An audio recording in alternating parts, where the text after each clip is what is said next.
حضرات، اور مسلمان کا مسلمان پر حق ہے کہ اپنے بھائی کی یا بہن کی جب موت ہو جائے تو اس کو کاندھا دے، اس کو کاندھا دے، اس کی قبر کو مٹی دے، اس کی نماز جنازہ میں شریک ہو، یہ مسلمان کا مسلمان کے اوپر حق ہے حضرات محترم۔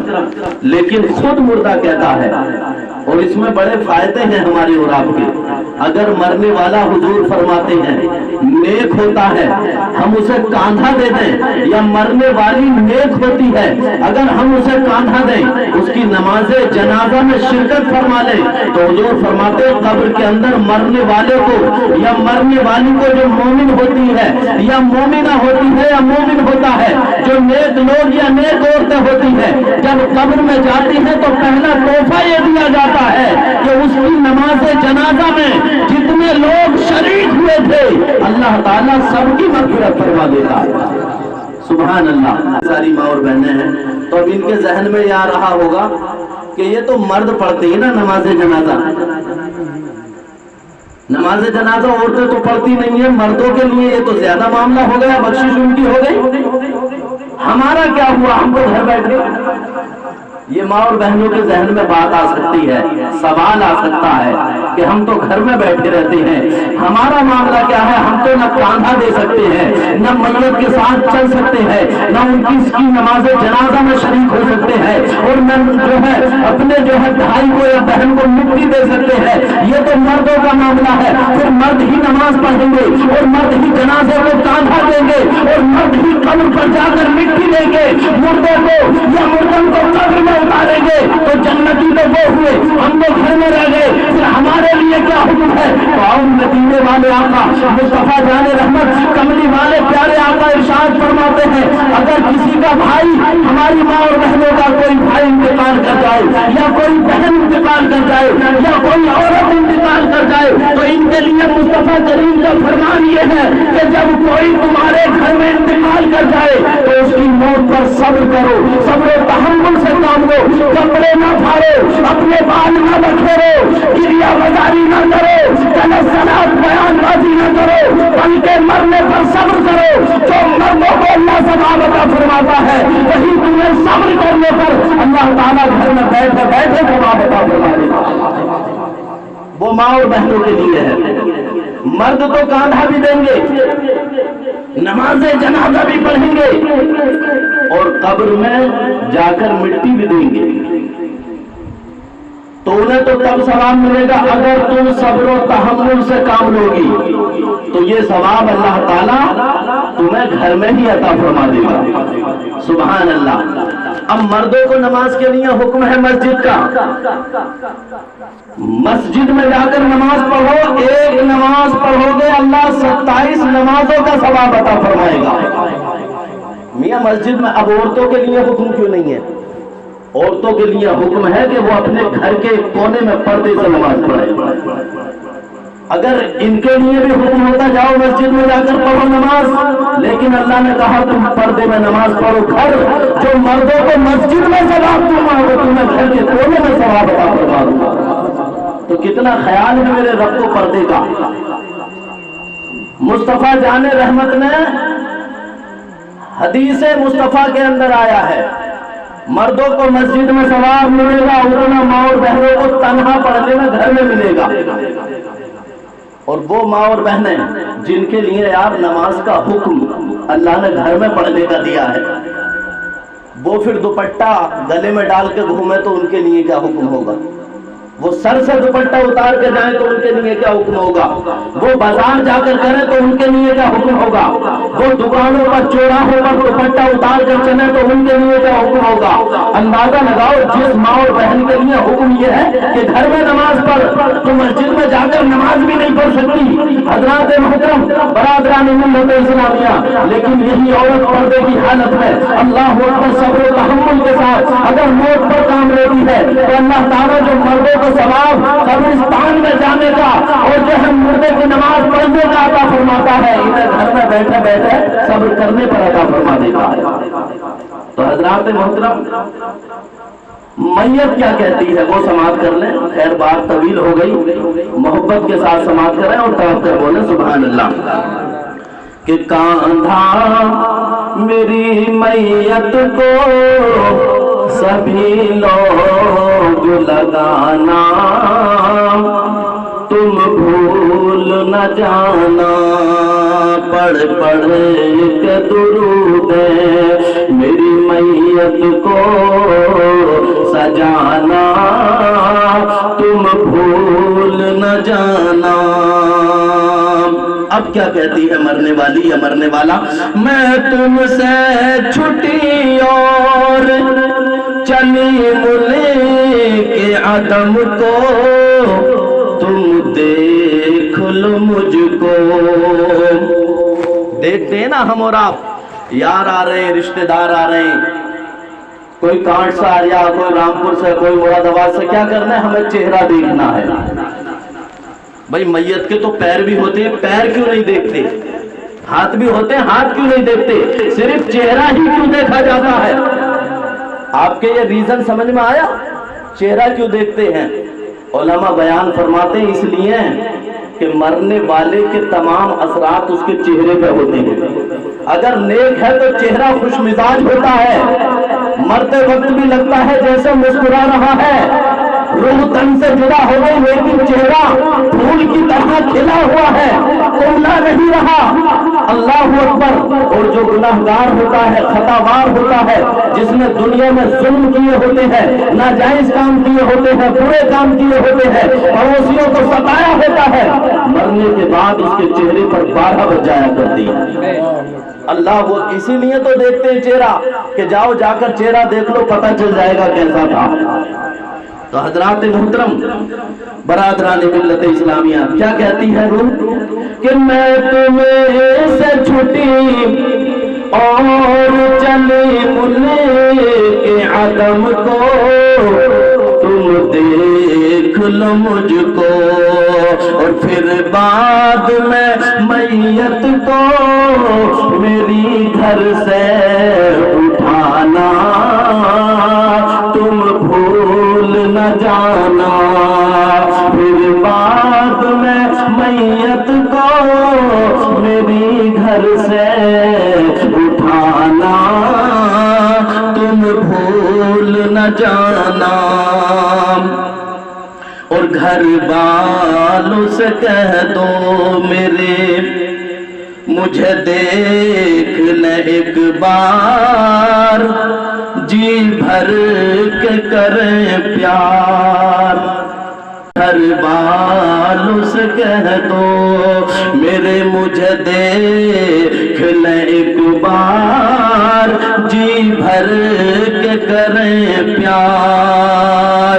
گھر والوں سے کہہ دو میرے، مجھے دیکھ لے ایک بار، جی بھر کے کریں پیار۔ اور تربت پہ میری آ کے درودوں کو سنانا، تم بھول نہ جانا۔ تربت مانے قبر، تربت پہ میری آ کے درودوں کو سنانا، تم بھول نہ جانا۔ کہ للہ میری بخشش کی دعا کرنا خدا سے، تم قبر پہ آ کے، یہ میت کہتی ہے للہ میری بخشش کی دعا کرنا خدا سے، تم قبر پہ آ کے، للہ میری بخشش کی دعا کرنا خدا سے، تم قبر پہ آ کے، کیوں ہو جائے گا پھر تو میرا جنت میں ٹھکانا، تم بھول نہ جانا، ہو جائے گا پھر تو میرا جنت میں ٹھکانا، تم بھول نہ جانا۔ کاندھا میری मैयत को सभी लोग लगाना, तुम भूल न जाना पढ़ पढ़ के दुरूद मेरी मैयत को सजाना, तुम भूल न जाना। हजरात, बात दुरूद की आ गई है, कई जगह इसमें जिक्र हुआ। पढ़ पढ़ के दुरूदें, पढ़ पढ़ के दुरूदें, तुरबत पे आके मेरी दुरूदों को सुनाना। ये दुरूद आखिर है क्या? क्यों पढ़ते हैं हम और आप? क्या फायदा देती है मरने वाले को? तो इमाम गजाली फरमाते हैं, एक छोटा सा वाक़िया। इमाम गजाली रहमतुल्लाह ताला अलैह दुरूद के ऊपर मुझे याद आ गया। एक दिन अपनी खानकाह में बैठे हुए थे, अचानक एक बूढ़ी औरत रोती हुई, कांपती हुई, हाँफती हुई इमाम गजाली की बारगाह में आई और अर्ज करने लगी, हुजूर मैं बर्बाद हो गई, मैं तबाह हो गई, मैं लुट गई। कहा क्या हुआ? हुजूर मेरी आज एक इकलौती बेटी थी, हुजूर मैंने आज ख्वाब देखा, मेरी इकलौती बेटी। आप जानते हैं कि मेरे शोहर को एक ऐसा हो गया इंतकाल करे हुए, मैंने बेवा की जिंदगी गुजारी है। काहे की जिंदगी? बेवा की। मैंने बड़ी मशक्कत बर्दाश्त की, बड़ी परेशानियां उठाई, लेकिन जब मेरा शोहर इस दुनिया से गया था उस वक्त मैं पेट से थी। हुजूर शोहर के जाने के बाद मुझे जब बच्चा पैदा हुआ तो वो मेरे आंगन में एक फूल जैसी बेटी पैदा हुई, बेटी दुनिया में आई। हुजूर मैंने बड़ी मशक्कत उठाकर, बड़ी परेशानियां उठाकर मैंने कलेजा और जिगर उसको पेश कर दिया और उसको जवानी की दहलीज तक पहुंचा दिया। जब मेरी बेटी जवान हो गई तो मैंने उसके रिश्ता और निकाह की तैयारी की, मैंने रिश्ता देख लिया। हुजूर अभी बारात मेरे घर के आंगन में नहीं आई थी, लेकिन हुजूर उससे शादी से 10 दिन या 9 दिन पहले मौत का फरिश्ता आया और मेरी बेटी की रूह को निकाल कर ले गया। अल्लाहु अकबर, मेरी बेटी का इंतकाल हो गया। हुजूर पहले मेरा शोहर, मेरा सहारा थी मेरी बेटी, जिसे हुजूर ने फरमाया बेटी दिल का टुकड़ा है, बेटी जिगर का टुकड़ा है। अल्लाहु अकबर, वो बेटी भी चली गई, अब मैं तन्हा जिंदगी गुजार रही हूँ। लेकिन हुजूर अल्लाह की अमानत थी, अल्लाह ने अपने पास बुला लिया। कोई गिला नहीं, कोई शिकवा नहीं। ऐ इमाम गजाली, लेकिन आज परेशान इस बात पर हूँ कि आज रात को मैंने अपनी बेटी को ख्वाब में देखा। मैं तो समझ रही थी बड़ी पारसा थी मेरी बेटी, बड़ी नेक थी मेरी बेटी, कुरान पढ़ने वाली थी मेरी बेटी, इबादत करने वाली थी मेरी बेटी। तो मेरे जहन में ये बात थी, गई तो गई, लेकिन मैंने ये सोचकर दिल पर जो है पत्थर रख लिया कि गई तो गई, जन्नत में ऐश कर रही होगी, जन्नती ताज उसके सर पर रखा होगा, जन्नती महल में अल्लाहु अकबर वो अपनी जिंदगी गुजार रही होगी। लेकिन रात को मैंने ख्वाब में देखा है हुजूर, मैंने उसको जन्नत में नहीं देखा, उसकी कब्र में जन्नत की हवाओं को नहीं देखा, जन्नती बिछोनों को नहीं देखा, बल्कि उसकी कब्र में मैंने आग को भड़कते हुए देखा है, अपनी बेटी को आग में जलते हुए देखा है। हुजूर जब मैंने ये ख्वाब देखा मेरी दुनिया बदल गई है। हुजूर मैं परेशान हो गई हूँ, मेरी बेटी आग में मुब्तला है, जहन्नम में जलाई जा रही है। हुजूर आप दुआ फरमा दे, मेरी बेटी को अल्लाह बख्श दे और जन्नत अता फरमा दे। इमाम गजाली फरमाते हैं, ऐ अम्मा जान, तुम्हारा वाक़या सुनकर मेरा दिल मुँह को आ गया है, आप घर वापस चली जाइए। मैं खुशू और खुशू के साथ वक्त निकाल कर तुम्हारी बेटी के लिए दुआ करूंगा। इंशाअल्लाह अल्लाह ने चाहा तो अल्लाह तुम्हारी बेटी को जन्नत अता फरमाएगा। इमाम गजाली फरमाते हैं, अब वो बूढ़ी औरत चली गई रोती हुई, लेकिन मैं इतना मसरूफ था मसले मसाइल में, नमाज ईशा पढ़ी और ईशा के बाद अल्लाह अकबर मसाइल देखता रहा। उसके बाद नींद आ गई, यूं ही सो गया। जैसे ही नींद आई तो मैंने उस औरत की बेटी को ख्वाब में देखा। कौन? फरमाते हैं इमाम गजाली, जो वक्त के इमाम है, जो बहुत बड़े बनी है। मैंने उस बूढ़ी औरत की, अपनी उस मुरीदा की बेटी को ख्वाब में देखा तो क्या देखता हूँ कि वही बेटी जन्नत के महल में टहल रही है। सुभान अल्लाह, जन्नती ताज उसके सर पर रखा हुआ है। अल्लाह अकबर, हूरें उसकी खिदमत में मौजूद है। मैंने कहा बेटी ये मैं क्या देख रहा हूँ? तेरी माँ ने तो मुझे दोपहर आकर कुछ और ही बताया था, तू तो जहन्नम की आग में जल रही थी, लेकिन मैं देख रहा हूँ तू तो जन्नत में टहल रही है। जन्नती ताज तेरे सर पर रखा हुआ है, जन्नत की हूरें मेरी खिदमत कर रही है। ये मामला क्या है बेटी? समझ में नहीं आया। तो वो औरत कहती, वो लड़की कहती है, असल में ऐ इमाम गजाली, जो आप देख रहे हो वो भी सही है, जो मेरी माँ ने तुम्हें हाल सुनाया था वो भी सही था। बिल्कुल मैं जहन्नम की आग में जल रही थी, मेरी कब्र में आग को भड़का दिया गया था, जहन्नम की आग का मुंह मेरी कब्र में खोल दिया गया था।